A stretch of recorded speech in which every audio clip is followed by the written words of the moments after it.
Ashley. Hey, Robin, how are you? I'm good. How are you? Amazing. It's our 10th episode. It is our 10th episode. I am so excited. Me too. So what have you been doing during the quarantine? Me? Yeah, you. Oh, it's pretty much the same stuff. I just went to the park today. Actually went to two parks. The second park was closed. And reading and then working on a website. So Awesome. we'll go more into that later once it's closer. That sounds good. Yeah, what about you? Well, the weather's finally getting a little bit nicer in southern Wisconsin, so I've been going outside, getting some yard work done.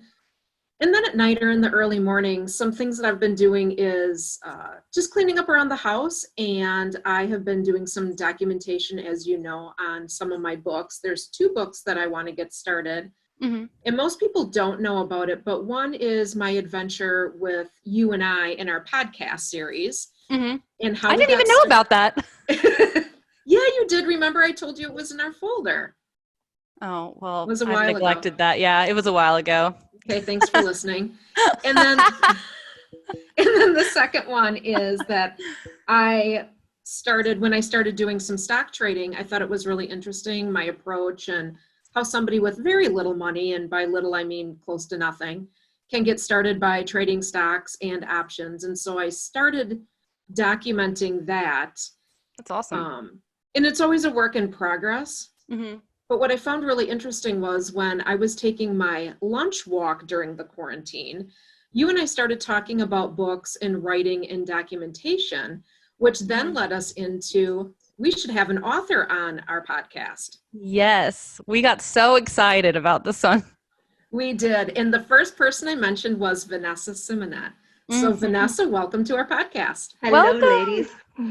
Hello. Thanks for coming on so short notice, too. I mean, you literally reached out to her, yesterday, Robin? I think it was 2 days Thursday ago? or Friday. Oh, okay, yeah. And then she was like, can we do it Sunday? And we're like, yes. I literally have nothing going on right now, as everybody else does in this state. So, yeah, my schedule was wide open. So. I love it. So a little information on Vanessa and I. We both went to Prescott, Wisconsin high school. Mm-hmm. Vanessa was a year younger, but we hung out every once in a while. We had several mutual friends, and we still have several mutual friends all these many years later. Yeah. And I remember on Facebook that Vanessa was having a launch party last summer. So I went and revisited her Facebook page, and it was August 13th that you had your first book signing. Mm-hmm. Why don't you tell us about how you got started? Sure. So I, starting like almost 10 years ago, I had started a blog, and the blog was just stories of motherhood, just the crazy stuff that happens, the stories you don't necessarily want to share, but you're like, whatever, I'm going to do it, right? And I would just put them on Facebook, these stories. And actually, it was one of the girls that you graduated with said, you should start a blog. I'm like, okay. And then I had to Google, what is a blog? Because I didn't even know what that was. So, who was that? Missy Murphy. Oh, I love Missy. Okay. I love how you know everyone. This is so exciting. Yeah, it was. I think I told her that on Facebook too. I'm like, you're the one that got me into this. So I started this blog, and it was really for me a way of kind of like remembering some of the stories of the kids, because I had 4 kids that were 7 years apart, and I was working full time. I was married, and then through the next 9 years or so, my stories were saying like how I went through a divorce and how I was trying to navigate that, and then I had these kids and I was trying to figure out the right things to do by them. And at the same time, I've got they're just 4 very individualistic personalities that no filters, just like their mom. And so I was doing all these stories. So I've always wanted to be a writer. So I thought, you know what I'm going to do? I'm going to put this in like in a book form, kind of like Chelsea Handler does some of hers and things like that kind of that narrative approach. And so I started researching ways to get it published. And, there's a whole bunch of different ways now. You can do the traditional where you find an agent and get a publisher. That tended to be a little bit more long on a time frame of getting someone. You kind of lose some of your creative control a little bit. You can do completely on your own, just put it out there. Then there's like a hybrid in the middle where you can find these self-publishing houses that can kind of help you with that too. I feel like Amazon has changed the whole landscape of publishing because you can do these a la carte services too. So luckily, because my book was already written in a sense that I had all the material, I just needed kind of looked at from an editorial standpoint to make sure it was flowing correctly and I didn't misspell a lot of words. And then the woman that I had do that, her husband was in desktop publishing, and he put it in a book formatting for me. Wow. So that was the process. So I had some people review it, and so it was really just kind of like, I just want to get it out there and see what type of reception it gets, what kind of reaction it gets, and it blew me away. It was so great. Yeah. What kind of reception did it get?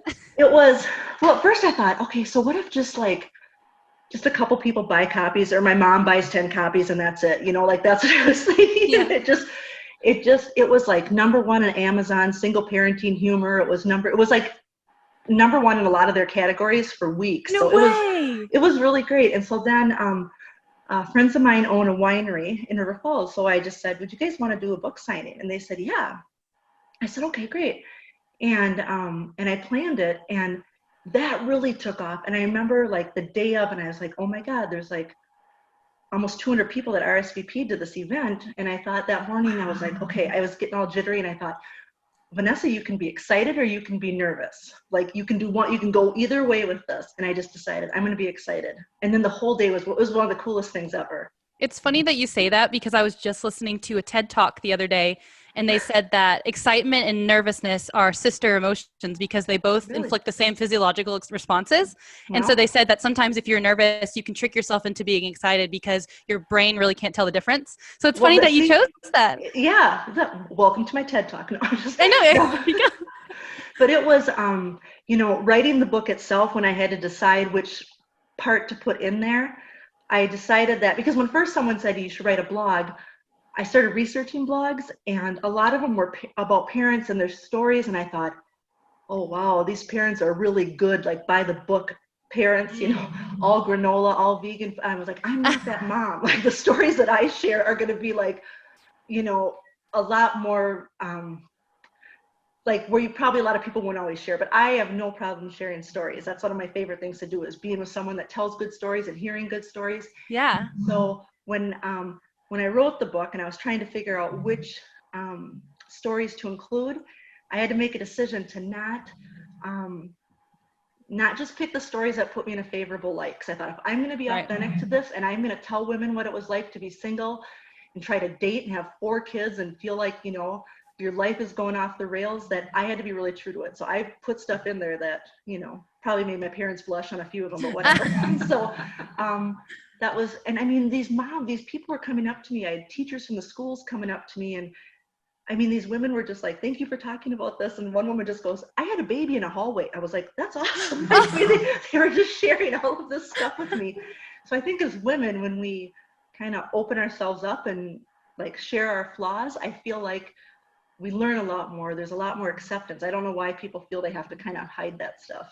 So I was just going to say, because most women, I have never had children, so I don't know, but I'm assuming just from my girlfriends that have had kids, why wouldn't you just be honest and tell the truth? You'd be like surprised.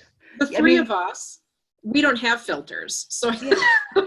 Right. And so it's like, I have always been, I always gravitate towards flawed people. I don't want to say flawed people. I guess people that are just open about it. Like the people that are just like, they totally have their shit together. Can I say that? I'm sorry. They have their stuff together. Sure. They totally, those are ones I'm like, I'm probably not going to have a whole lot in common with you. And I just feel like we can be our own worst enemies sometimes, whether it's motherhood, professionalism, a career we're trying to do, whatever. We're such hard critics of ourselves. Right. And I feel like we need to give ourselves a break. And so my part is, whether it's self-deprecating humor or just sharing stories of what it's like, that's like, we can all be fabulous and screw up sometimes too. It's not mutually exclusive, Well, I mean, in a world full of social media and everything is perfection, the pictures that you take, the life that you portray, everything's perfection, but you have to realize there's a whole background to like the craziness of the regular life of these people with parents. And it's like, you're probably a breath of fresh air, honestly. Well, say like, this happens. I don't have kids either. And I'm like, but I know that friends who've told me these stories, it's not all roses, Oh, I know. It's like, it's horrifying sometimes, the stuff that happens, but but my motto has always been in my whole life, if you get a good story out of it, it's always worth it. So there are times that something will happen, I'll be like, this is awful what I'm going through, but this is going to be a really funny story when I tell people, and I just, I feel like more and more people can relate. Plus you learn more, if you share things that you've done that, hey, this didn't work for me when I tried this, I think then everybody wins in that stuff. So yeah. I agree. That's what we try to do. So a few questions that I've been drumming up in my mind since we started talking. Ashley and I try to always get the good, the bad, and the ugly. So the good is you've been crazy successful, and that is awesome. Yay. You have a great group of friends that helped you with your first book signing. What happened during the process and meeting through your friend, meeting your publisher? Were there barriers that you might want to do over again? Or what things really stuck out as, gosh, am I really going to get this book published? And then what would you do differently? So in this, the writing itself, once I realized I had enough that I could submit as a book, I had reached out, kind of throughout the years, submitted drafts of the blog, of different essays I had written to publishers, and I would get rejection letters, which I totally expected. That wasn't, So once I started, I started talking to a local writer here in town that she's written a few books. I've done some of the cursory proofing final drafts of hers just to kind of look to see how stuff lays out, to see if anything kind of stands out from another writer's standpoint that this doesn't flow right. But we would meet and she would tell me, like, this is what you should do. Excuse me. And she formed a publishing company with her co-author where she's like, a lot of writers just basically kind of do it themselves. And that's where you can get these publishing houses where you can purchase like a la carte services. Like, I need someone with a story arc. I need someone help with character development or editorial. And I didn't really need that just because of the format of my book. It was just strict essays about what I was going through. And so my friend, Marnie Welshans, right? Yes, love Marnie. Yeah. I feel so out of the loop. I need a yearbook in front of me so I can flip through and figure out. Exactly. So she works at the U of M, and she's just has her master's. She's just really smart and has done this type of work. So she's the one that kind of did the editorial work, and then her husband did the desktop publishing.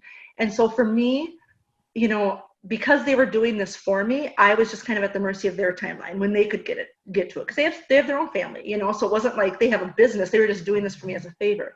So I just kind of had to wait till they could do it, and it came sooner rather than later. And then we were able, and I went to Amazon, and I did a self-publishing through Amazon and did all of the, I just kind of put it out on Facebook, and then I had friends share it and different businesses shared it, and it was a local word of mouth thing. So for me, that worked out really good. I'm working on a second book, and that book is, so this is my book now. Yep, the first book. Madness. Yep. Where Vanessa is choking and trying to kill one of her children. Yeah, right. I know, it was actually a family photo. The photographer caught it.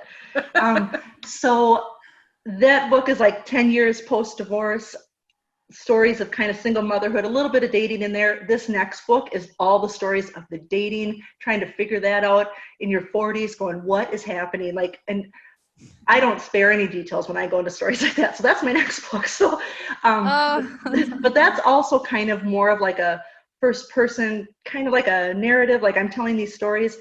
I'm also working on, I was at a couple different projects. I think my next one that I do will be more along fiction lines. And for that, I'm definitely going to have to kind of go a different route. And I think that'll be more like hiring an editor, hiring someone that can help me narrate the story to how I want it to be, because that's where I think, it's anybody can write down ideas, but to try to get it all together so that it's going to market well, that'll be a different approach then. How many pages or how many words did you have to do your first book? So anybody out there listening, I personally just started writing down in a OneNote just all my thoughts and ideas. And I go back to it probably once a month pretty regularly and keep adding to it. My success stories, my bad stories, or things that I did incorrectly and what I could do better the next time. Right. But at what point did you know that you had enough to possibly get your book published? So anybody out there who's doing the same thing that I am, just nonchalantly writing things down, trying to put it in, like chapter 1, chapter 2. Right. How do you know when you have enough that you could get your book published? I have literally Googled everything about writing a book. I Googled how many pages, how many, because I knew I was kind of writing along the lines of like those books that Chelsea Handler writes, like, Are You There, God? It's Me, Vodka, that sort of those books. I was like, how many pages is that? Just so I could get an idea, am I running along the same? So it turns out my blog was, excuse me, way too big to put into a book. So that's why I kind of had to like narrow it down and be like, okay, these are the stories I'm going to put. So this, it is, I don't know the word count, but it is 164 pages. Oh, cool. Can you flip it like the inside towards the camera? I kind of want to see what the size of the font is. Oh, wow. Yeah, that's a lot of content. It is. So This next book will not be that big. Well, I won't have that. I haven't been keeping that much of a blog, and that's, for that. But so this will be, the next book will be a lot smaller. It'll be, but this was kind of, and I just wanted to, my parents were always so good about like wanting me to write, and they'd give me a laptop and you should write more. And I'm like, I'm a divorced mom with 4 kids. When am I going to have time to write? But they would always like, you just got to do it. And so I would do kind of like what you said, Robin, just kind of like you start just writing down ideas, just doing that sort of thing, because, and that was easier than for me to, if I had some ideas jotted down, then I could craft a story around that. Like for me, that's how it was easy. I just needed kind of an idea to frame it, and then I could fill it in after that. Did you have to make time then? Because you do have 4 kids, did you have to sit there and schedule time out and say, hey kids, can you stay in your room or something? Like, I just need to work on this. Sometimes if I would, like, I didn't have a laptop at home. Like, okay, I had one for once and then my son wrecked it, even though he never admits that he did it. But so I would say probably 99% of that book was written at the River Falls Public Library. Wow. So I would go there and so thank God for them. Thank God for libraries. So I would go there and I would do it. And I would, I suppose one entry, one chapter, depending on how long it would be, could take me anywhere from like 1 to 2 hours maybe. Wow. And it's hard for me to do more than one entry in a day, because like right now what I'll do is, so behind me, here, I'll put the laptop and I'll start something and then I'll think about it and I'll walk around and I'll just like, that's not how I wanted to phrase it. And I'll come back. So I rework it as I'm writing it. But I have to make myself write. It's not it's not like, oh, I want to just get up and do this. It's like, once I'm done, it's like exercising, right? You should do it. And then once you get done, you're like, oh, that was good. I should do that more often, but it's not like every day I wake up like, oh, I want to do this. I know I should, but I don't always do it. Yeah, that was going to be my question is, do you feel like, for me, I'm also working on a book and I won't go too much into it or anything. But I felt at the beginning of it, like I felt just super amped. Like I wrote like 2 chapters at once, like within one night, because I just felt this surge of adrenaline. And then I found it a little bit harder after maybe like 2 weeks to continue it. I'm still doing it. I'm trying to write a little bit every night. And I find I have to really motivate myself to do it. And even if it's just, I tell myself, even if it's just one sentence today, just add something, or even if it's just proofreading, like just getting a little bit farther so that I'm doing a little bit every day. But I'm glad that you had to do that too. Oh, and you know what? Some of the best advice I got was from that mentor that I met with. And I told her at that time I was working on the fiction piece that I'm going to eventually start, but I was struggling with like where to start, how to start, what do I do first? Do I have to like do an outline first? It just reminded me of like 8th grade English, like the outlines that we do. And I was getting so caught up in the details that I couldn't even start. It was like I was almost paralyzing myself trying to figure out, how do I start this? And she just said, just start writing. Doesn't matter if you're starting at the beginning, in the middle, at the end. You can always go back. Just start somewhere. And you can always go back to it. And then once I kind of got that permission in my head, like, I don't have to just start this perfect essay and just put it out there. Just start writing. And then after that, you can go in and tweak it. And that seems to work for me. So, do you use a Word document or OneNote? How do you? Word doc. Yep. Well, actually, so, I had the blog for the Life, Motherhood, and Madness. My next one, I started a blog that's not public, but I just write it in that format. So just because I was used to that. But I also, when I was at the library, I would do a Word document and just save it and then just going there. Yeah. Nothing fancy. So I have a question. question. Type with a typewriter. Those were like, think about those. Yeah. That's old school stuff. Like doing that. So we were talking off camera before the podcast actually started, and Robin was talking about the yearbook and how you were in. What was the club or something? Vanessa was in the yearbook club and the business club. And I thought, oh, how perfect for Vanessa. Way back in the day, she already knew what she was going to do. Right. No, and that's what she said, is that she knew she wanted to write. So yes, how did you know? Like, how did you feel? Because it was quite a bit later. I just loved writing. And I think all it takes is a teacher to tell you, you write well or something. So you think about like how profound what teachers do, you know, how important words are. But one thing I remember is, so in middle school, I would write stories on a spiral bound notebook. And I'll never forget this. We were riding the bus and I started the story about this girl that went to camp and she found this boy that she had a crush on, right? And I would write the story and I would pass it to my friends, each chapter that I wrote, right? And then they would pass it along and then they'd hand it back like, okay, keep going. And I'll never forget this. I got to the point where like I think she like had her first kiss with this boy at camp, right? So I get there and everyone's like, what happens next? I'm like, I don't know, I'm 12. I have no idea what happens next. So, but that made me love to write and to figure out a story. And, you know, so that's kind of where it went from there. That's very so cute. Yeah. I know what happens now. That's my next. Now you know. Right. There you go. Now I know all the details. How did you know? I do have a question. I'm for sure going to get Marnie's information so I can hook up with Marnie and her husband and figure out how to get my stuff starting to get published. But how did you know how much to charge for your book?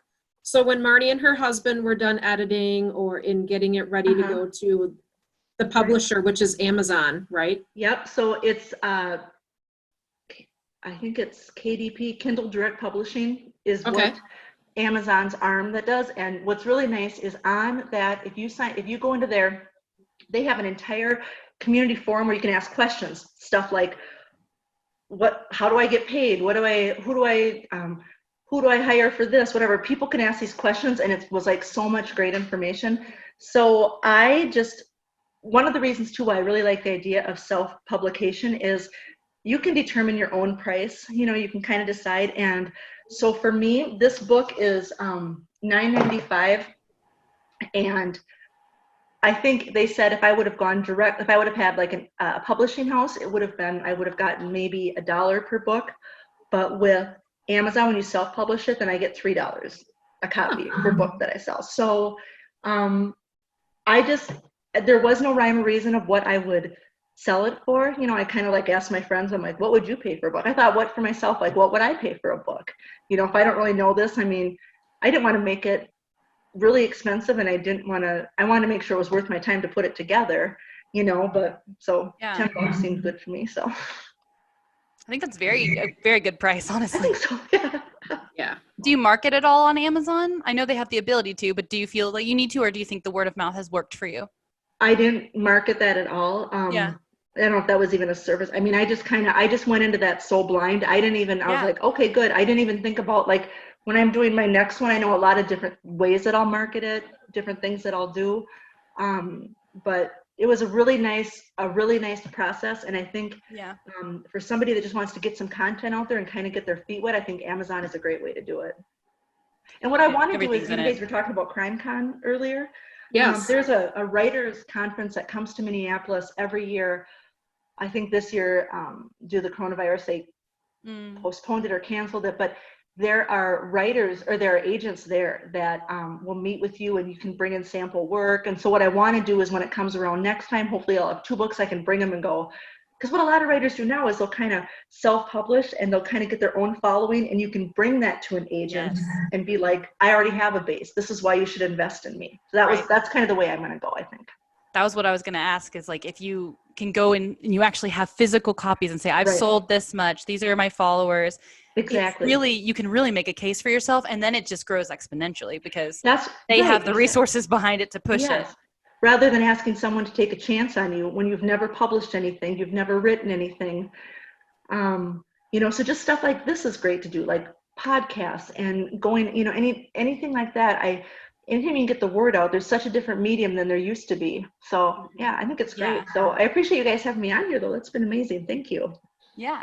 For our listeners who have questions, Vanessa, is it okay if we put out your email address on our website? So if people have questions on just anything about how to start the book or who to get in contact with.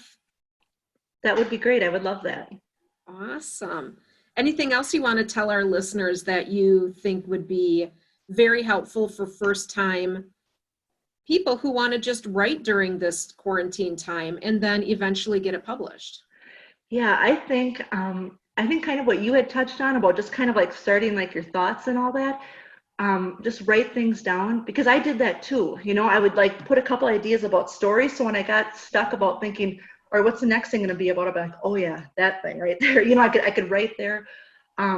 And I think don't get too hung up in the whole details of everything. Like that one writer told me, just write, whether it's just one line, like you said, Ashley, or just, get some ideas down there. You can always go back in and kind of create around it and just do it. I think it felt like it's something I wanted to do forever. And when I did it, it was the coolest feeling. It was like the best accomplishment. Like I would imagine healthy people that run marathons, it's like that. But I think you're right though. Like I think everyone's different too, because like you said, one person could just write maybe a paragraph, or for when I started, I wrote like 2 chapters and then I just came up with the chapter titles after that. Yeah. And then I was able to kind of start writing based on chapter titles after the first 2 were done. Mm-hmm. But some people, and then for me too, I wrote the first 2 chapters and I got stuck, and then I just wrote the last bit, like the last paragraph of the book. Mm-hmm. And it's just, it bounces around, but everyone's different. And don't be afraid just because it feels like you're maybe not going with the flow of what normal people would do. Mm-hmm. There's no normal. There's no normal. No, there's not. And you know what? Some of the stuff that I wrote, some of the stories that I wrote that I didn't think were like any big deal, like I was like, it was okay. I give it a medium. Those are ones that resonated with more people than I thought. Wow. So I think we are way more critical of what we think is going to be well received. If we just write authentically and kind of put it out there, you'd be surprised at what people kind of connect to. Yeah. How far are you with your book number 2? I would say about 1/3. And during this quarantine, I've had more time to write. So I'm really hoping to wrap it up by May. So. Wow. Yeah. Well, the quarantine will probably still be in effect then. Yeah. Oh, yeah, sure. Maybe longer. Who knows? Oh God, I can't. I know. So, I mean, it's been good for that. Every day I'm trying to do something like mind and body. The body will be just maybe even just getting outside and walking, and the mind has got to be like writing, because I could get sucked into that Netflix hole forever if I got to get away from it. So I got to do something else. So it's been the writing. I'm right there, Vanessa. You and I could sit on the couch together and we wouldn't leave for weeks. I know. And they keep dropping out all these new series, and I'm like, well, I gotta watch this now. Have you guys noticed that they've been putting all the disaster movies on Netflix? Yes. I've been watching. I actually haven't watched Netflix at all in like the last 4 weeks, but I have watched 2 disaster movies, and it's just really funny. Like I've watched less Netflix, but that's because you're out there running 3 times a day. Oh yeah, that's true. True. I'm doing other things. It's funny. I do have to say, recently Vanessa did post something on Facebook about, I just finished Netflix, and I liked it immediately. I was like, the whole thing. All I of was it. like, I am done with it today. I felt like I'd watched every single thing on there. People are like, have you started? Yep, saw it. Have you done? Yep, saw it. It's just, yeah. So now the weather is getting nicer. It's so easier to get outside and do a little more, and then writing, I'll feel like I didn't waste this whole time on just, because. I will say some of my walks that I take at lunch, so I do work from home 5 days a week. Our life has not changed at all. And when I'm walking, if I'm not talking to Ashley, I do think, oh, what can I put in, what can I write down today? And then I'll start thinking about it, and how do I want to phrase it, and what kind of wording do I want to use? And so it's kind of, and I'm not creative whatsoever. So it's kind of my only creative time. And then the day will go by and I'll think, oh, I didn't write anything down. And then the day will go by and I'm like, oh, I still haven't written anything down. So then I finally, by the 3rd day or the weekend, then in the morning, I finally will sit down, and it's still relatively fresh. And then I'll just throw it down in my OneNote and just keep going. So that can be creative too, or meditating to get your ideas together and then just start putting it on the page. And you're right, it doesn't have to be perfect. Ashley and I have talked several times that a lot of these things, it doesn't need to be perfect. No, just start it. And some people might not even want to publish. They just might want to journal or have it written down somewhere for their kids later, but never really be a book. Do it. It is cathartic. It is. And here's the thing too. Sometimes I do this. It's hard for me to shut my brain off at night when I go to bed. Like you start thinking about things. But they say your brain never really sleeps. So sometimes I'll think of maybe I'll just have one line of thinking of something I would like to expound upon later. And then in the morning, all of a sudden it's like, oh, okay, that's how I'm going to kind of phrase it. So sometimes for me, I try to think of something a little bit before bed, and in the morning it kind of fixes itself. So. Yep. I do the same. One thing that I've also noticed has worked for me, and I don't know if you guys have done this too.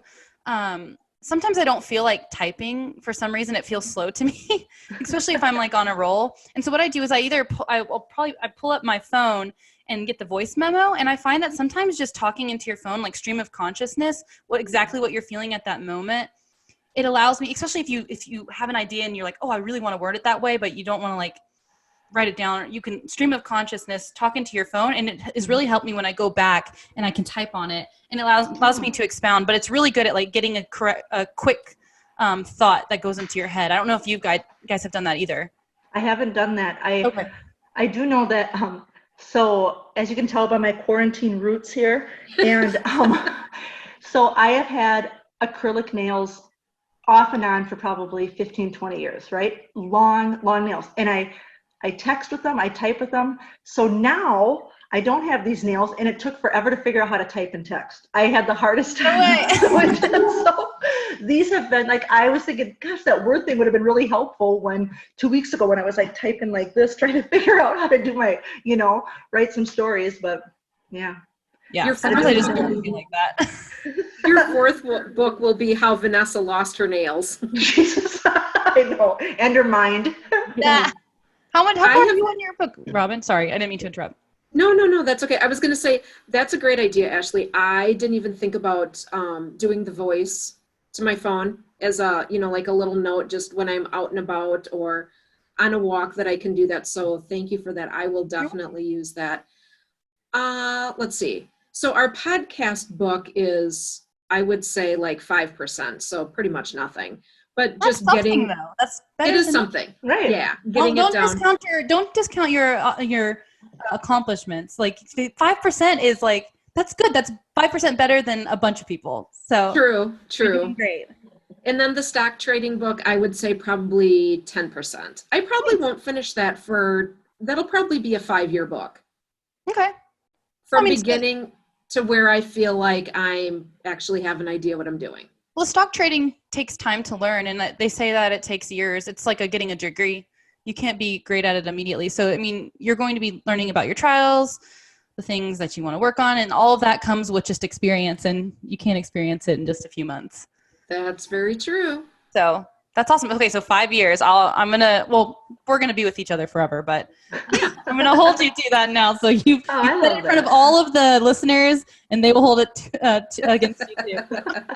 It'll be 2025, and I will. There you go. The book. Do you have anything else, Robin? No. Vanessa? Okay. I don't, but just thank you guys so much for having me on. I'm really excited to see where your podcast grows, and I will, if you want, I would love to come back when I'm ready with my second one. I was just about to say you should come back when you're done with your second one. I will for sure. I'd love to. Yeah, and then we can have a episode launch for you. Yes, I would love that. It'd be like a virtual book signing. I love it. And I told Robin I'm sending 2 copies to her, one for her and one for you. So thank you. I was just about to say I can't wait to read it. I have to go order it now, but no, I'm going to send you one each. So thank you. Oh, thank you, Vanessa. We'll put it on our Instagram and our Facebook too. All right, thank you guys so much. I appreciate it. So thank you, Vanessa, for hanging out with us today, and to our listeners, stay awesome and keep reaching for your anything. Bye.